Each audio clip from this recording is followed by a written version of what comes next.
Every town has a dark side. There's a photograph out there of a teenage boy standing high on a mountain in Hawaii. At first glance, it's gorgeous. There's green ridge lines that roll off into the blue sky. This is the sort of place people would cross an ocean for just to see for themselves. But people have been staring at this one particular photo for more than 10 years now, and it has nothing to do with the view. It's because something is off to the side. Down in the brush, half swallowed by leaves, there's a shape. You'd miss it if you weren't looking for it. It's a head. It's what sure looks like a man crouched low in the bushes on a trail that was supposed to be completely empty, just sitting there, watching or maybe waiting. And the kid who took that picture, he disappeared that very day and has never been found. And the guy in the photo, well, he's never been identified.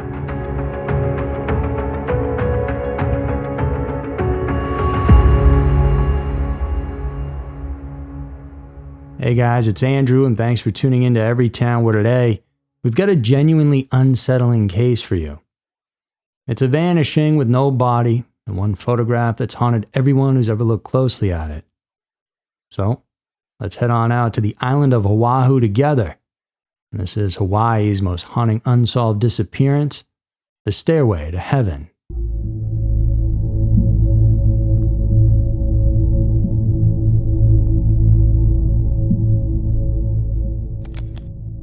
Most missing persons cases turn the person into a poster. You see a name, a date, a height and weight, and of course a phone number to call in with any tips. It doesn't take but a moment to see it, and then forget that there's a whole life attached to it, if that even crosses your mind in the first place. And so, before we get into the staircase and the photo and everything that went wrong, well, you should know who we're actually talking about. Daylenn, though pretty much everyone who knew him just called him Moke, was 18 years old and by every account a good kid. He was from South Kona, down on the big island of Hawaii, a senior at a Hawaiian immersion school, and graduation, it was right around the corner. And he already knew what he wanted to do next, culinary school. And the kid wanted to be a pastry chef. His family later said that he loved to bake, and if you go back and look at the GoFundMe they put together, well, that detail just sits there reminding you how innocent you can be at that age. An 18-year-old whose big dream was making desserts for people just to put a smile on their face. Now, Moke was outdoorsy, he liked to swim and hike, and he was into photography, which is part of why we even have the pieces of this story that we do. His social media was filled with photos of beach days, friends, all the normal happy things. And Moke wasn't some clueless tourist either who never set foot on a trail. It's worth knowing that his own dad described him as an experienced hiker. So, this was not a boy who didn't know how to handle himself in the mountains. That weekend, Moke was over in Oahu, staying with his grandmother, Martha Bear. And somewhere in there, a thought got into his head. There's a hike on Oahu, the most famous, most forbidden, most flat-out illegal hike on the whole island, and Moke decided he was going to do it.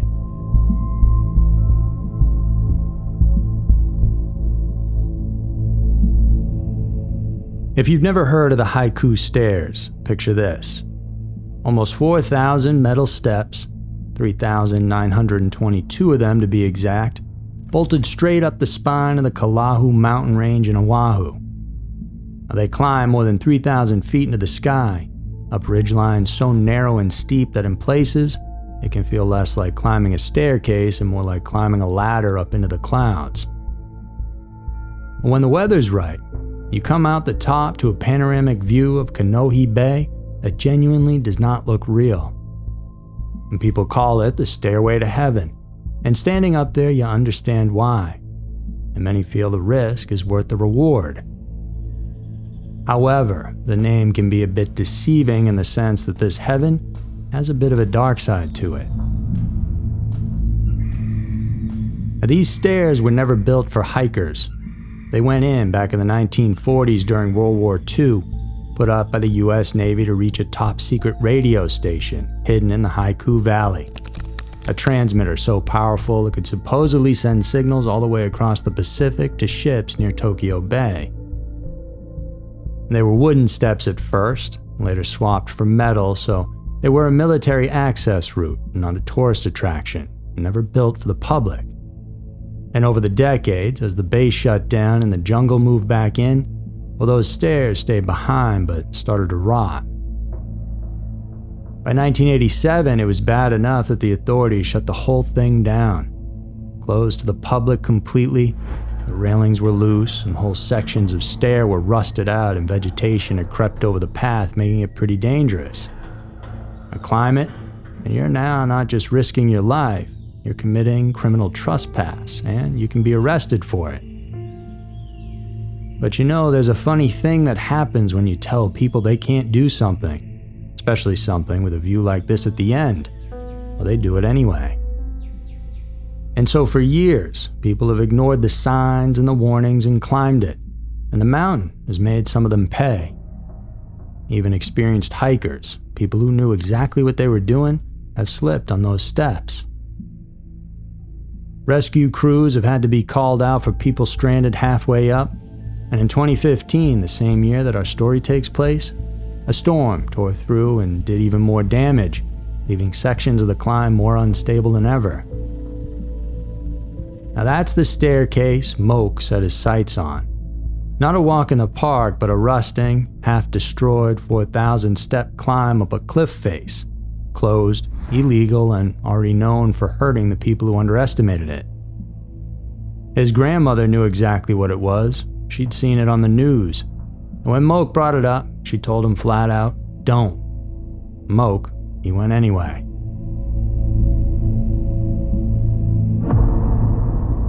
On February 25, 2015, Moke posted a picture of the stairs to Facebook. The caption read, "Stairway to heaven, hiking this insane hike tomorrow, wish me luck." So he wasn't really sneaking around about it, at least not online.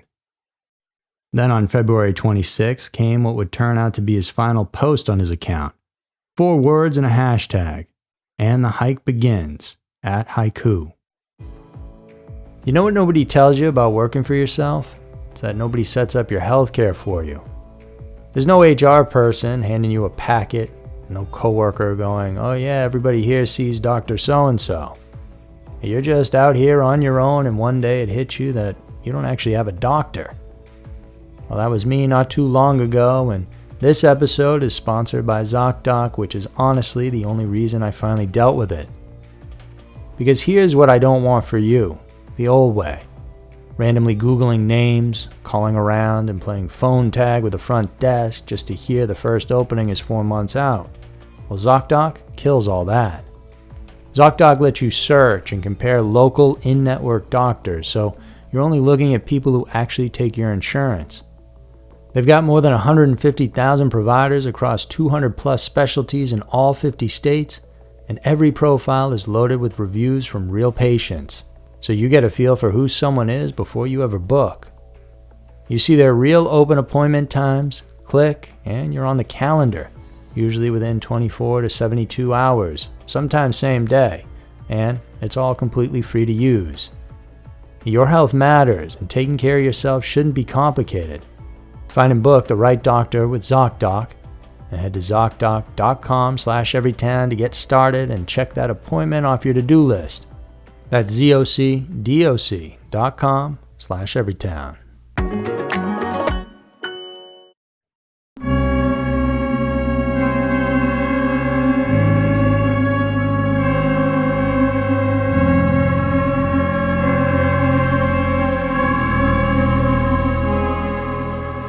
By the early morning of Friday, February 27th, he was ready for his adventure.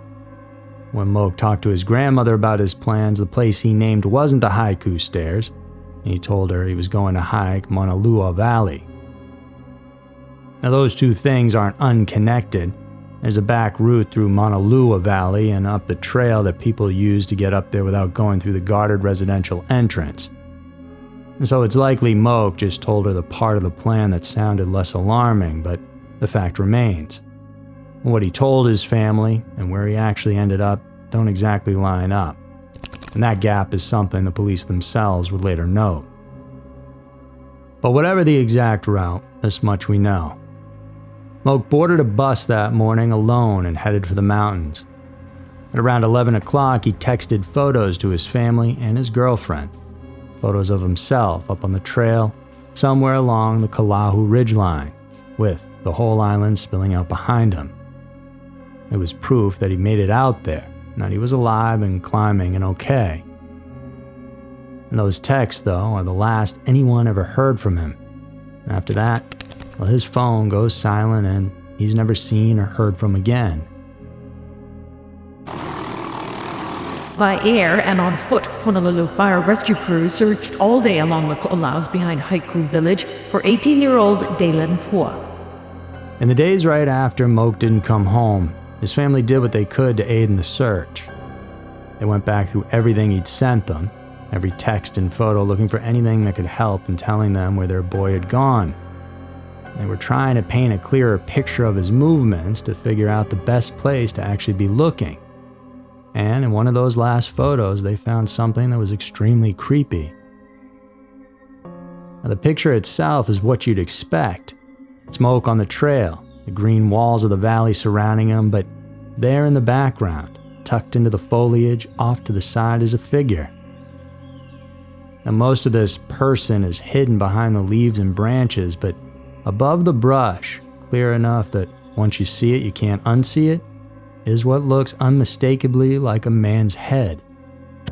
It's a person crouched low in the bushes, on a closed and supposedly empty trail, in the exact place where Moke was last known to be alive. Now remember, this is a hike nobody is supposed to be on. It's illegal and remote, and in the frame, without him apparently even noticing, well, somebody else is down there in the undergrowth nearby. Could it be another adventurer just like Moke out there to see the sights? Yeah, definitely could be. But given the circumstances of that day, and the fact that this person appears to be crouched, almost hiding from the camera, well, it's all a little suspicious. For the family, seeing that image didn't feel like a coincidence anymore. To them, this looked like someone who had followed their son up onto an empty mountain. In their minds, that man did something to Moke. So they did everything right. They took the image straight to the Honolulu PD, then to the press in public, begging anyone who recognized the figure or who had been on that trail that day to come forward. Now, the police looked at it and put out a Crime Stoppers alert, and they said that if that shape in the bushes was in fact a person, then that person would be considered someone of interest in the case, aka someone they'd like to chat with. But from that push, well, all they heard was crickets. And nobody came forward with any info, and no one ever stepped up to say, "That's me. I was just taking a break in the bushes. Here's what I saw." The man in the photo, if it's a man at all, has never been identified to this day.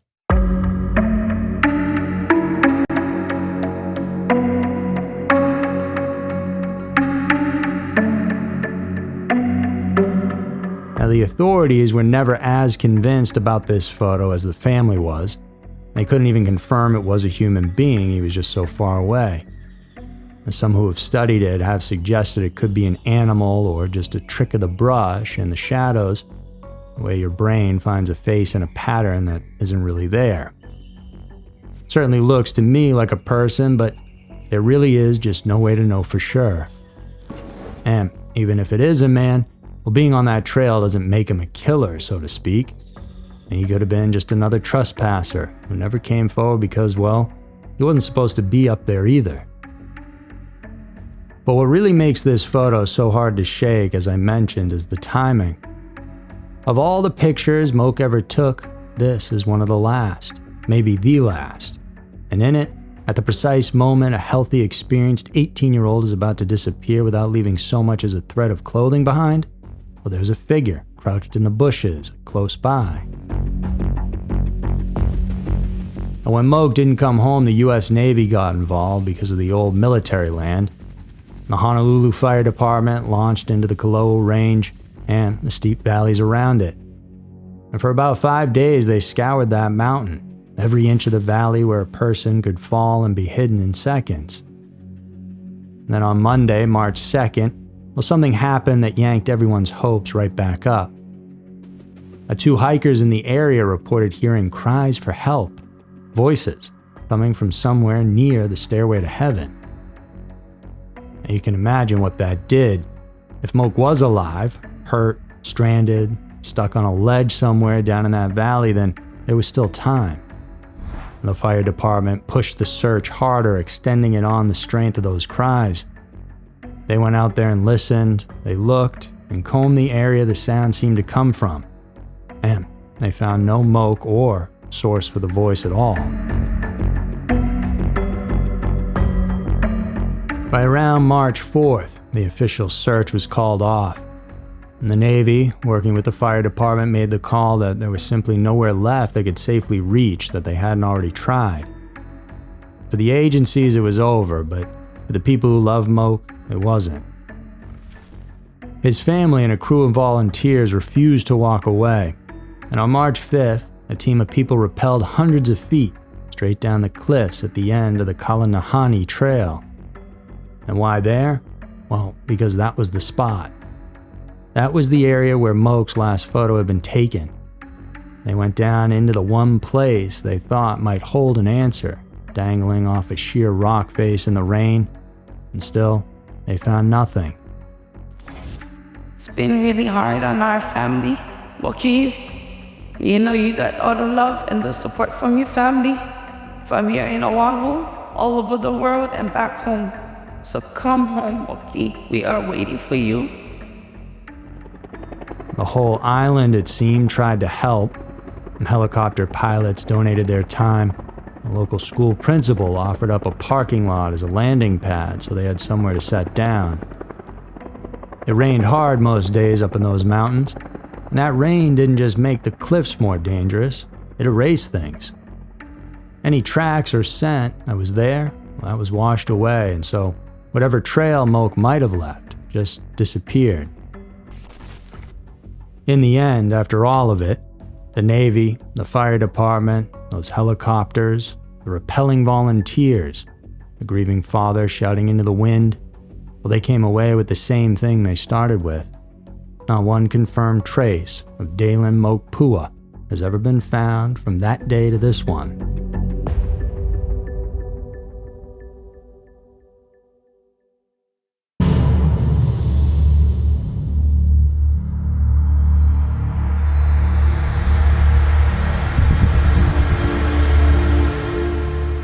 With no trace or remains, plus the picture of the man in the bushes, this case has had more than 10 years to grow theories, and they basically split into 2 camps. The first, and the one authorities lean toward, is the simplest and the saddest. Moke slipped and fell. I know after everything I just told you, he fell feels a bit too basic, but you have to remember what this place actually is.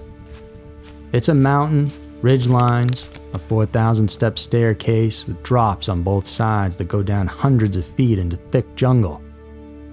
A landslide had hit the area not long before, stranding hikers who had to be rescued. Even during the search for Moke, the rescuers themselves reported slipping and falling on that terrain. The trails are very slippery, the cliffs are very steep.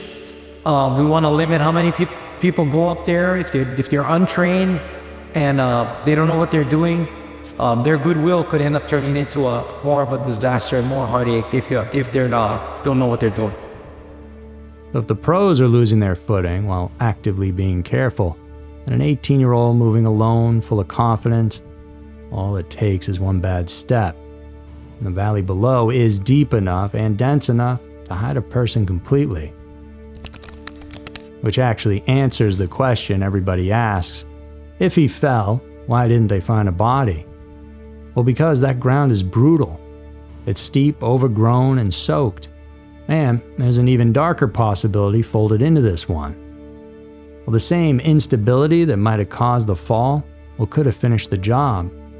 Another slide, a wall of mud and rock and vegetation coming down and burying whatever was beneath it under tons of earth. If that's what happened, Moke could be up there right now, somewhere on that mountain, in a place no search team, no matter how long they looked, would ever find. But then there's the second camp, and the second camp keeps coming back to that image. Moke's family has never accepted the accident situation. They believe fully their son was attacked, and that someone, perhaps on the same bus as him, just saw him alone and decided they were going to do something to him. We all know there's bad people out there. That's just a fact. And if someone did anything to him, well, the same concept as mentioned above applies as well. Up there around the stairway to heaven, well, there's a lot of places a person could deliberately hide or bury a body, and it would never be found. And the trouble is, no matter what you think happened, belief is not evidence. So, everyone's left holding both at once. And the likeliest answer is the mountain. The most unsettling answer is the man. And there is no way right now to know which one is true. As time goes on, finding the real answer, well, that becomes less and less likely.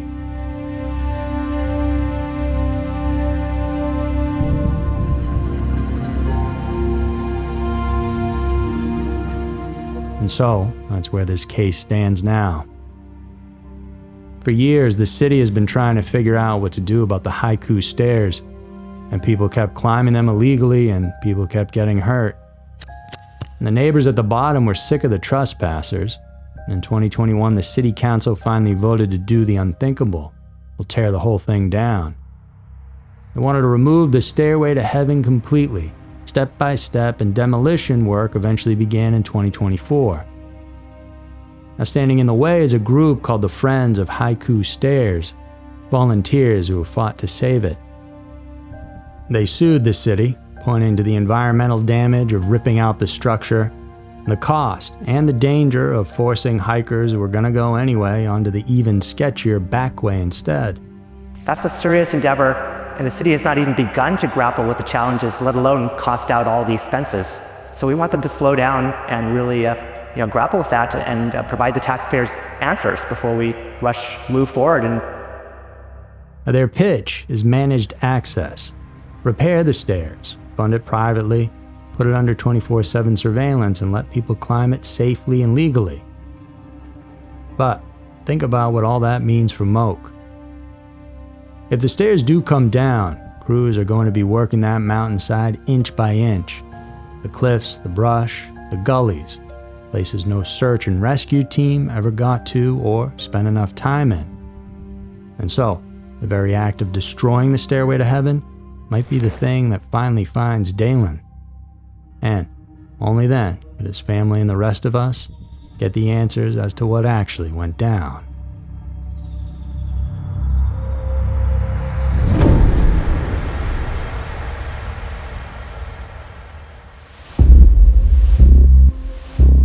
So that's going to do it for this week's episode of Every Town. Thank you so much for tuning in.